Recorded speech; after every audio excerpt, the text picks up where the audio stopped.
തദ്ദേശ തെരഞ്ഞെടുപ്പ് ഫലങ്ങൾ പുറത്തു വരുമ്പോൾ കേരള രാഷ്ട്രീയം ഒരു വഴിത്തിരിവിലാണ്.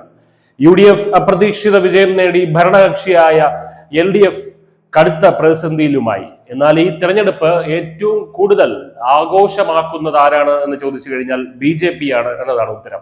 കേരളത്തിൽ തങ്ങളുടെ അടിത്തറ വികസിപ്പിച്ചുകൊണ്ട് BJP മുന്നണി നേടിയ ചരിത്രപരമായ മുന്നേറ്റത്തിന്റെ കണക്കുകളിലേക്ക് നമുക്ക് കടക്കാം.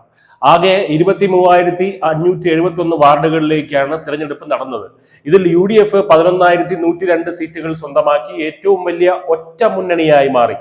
LDF 8,863 സീറ്റുകളുമായി പിന്നിലായി. കഴിഞ്ഞ തവണത്തെക്കാൾ വലിയ മുന്നേറ്റം നേടിയ BJP മുന്നണി 1,919 സീറ്റുകളിലാണ് നേടിയത്. മറ്റുള്ളവർ 1,687 സീറ്റുകൾ നേടി. ഗ്രാമപഞ്ചായത്ത്, ബ്ലോക്ക്, ജില്ലാ പഞ്ചായത്ത്, കോർപ്പറേഷൻ തലങ്ങളിൽ UDFന് വ്യക്തമായ മുൻതൂക്കമുണ്ട്. എന്നാലും BJPക്ക് 1,447 ഗ്രാമപഞ്ചായത്ത് വാർഡുകളും 324 മുനിസിപ്പൽ വാർഡുകളും 93 കോർപ്പറേഷൻ വാർഡുകളും ലഭിച്ചു. കാസർഗോഡ് ജില്ലാ പഞ്ചായത്തിലും അവർ വിജയം രേഖപ്പെടുത്തി. ഭരണകക്ഷിയായ CPMന് ഈ ഫലം നൽകുന്നത് കടുത്ത ഭരണവിരുദ്ധ വികാരത്തിന്റെ സന്ദേശം തന്നെയാണ്. സംഘടനാ കരുത്തിൽ നേട്ടമുണ്ടാക്കാനുള്ള ഇടതുമുന്നണിയുടെ പ്രതീക്ഷകൾ ഇങ്ങനെ തകർന്നു വീഴുകയാണ്. ക്ഷേമ പെൻഷൻ വർദ്ധിപ്പിച്ചത് പോലും ഫലം കണ്ടില്ല. സമീപകാല വിവാദങ്ങളും പ്രത്യേകിച്ച് ശബരിമല തരംഗവും ശബരിമലയിലെ സ്വർണ്ണക്കൊള്ളയുമായി ബന്ധപ്പെട്ട വിവാദങ്ങളും ഇടതുമുന്നണിയെ ജനങ്ങളിൽ നിന്ന് അകറ്റി.